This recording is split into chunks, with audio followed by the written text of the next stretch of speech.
29 तारिख बुधवार दिन पुणी थे ओडिशा आसिबे प्रधानमंत्री मोदी। ओडिशा रे मोदींकर 3टी सभा रही। बारिपदा, बालेश्वर और केन्द्रापड़ा जनसभा को संबोधन करेंगे। 29 तारिख दिन प्रथमे बारिपदा छौपड़िया निर्वाचन सभा करेंगे प्रधानमंत्री। पर बालेश्वर और केन्द्रापड़ा जनसभा को मोदी संबोधित करेंगे। राज्य बीजेपी उपसभापति गोलक महापात्र यही सूचना देइछंती।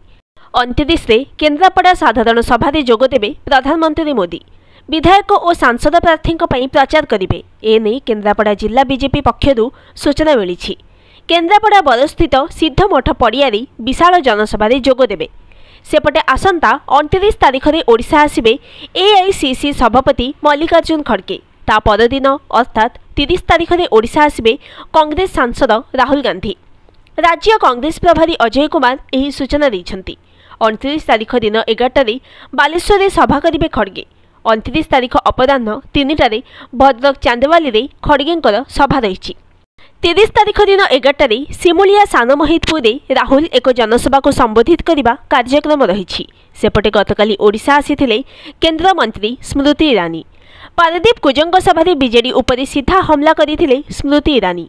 ओडिशा को रिमोट कंट्रोल तामिल बाबू लुटुथबा कहिथिले ईरानी। बीजेडी राज्य को land sand mining coal mafia देछि। बीजेडी नेता मंत्री को तामिल बाबू रिमोट कंट्रोल चलाउछंती।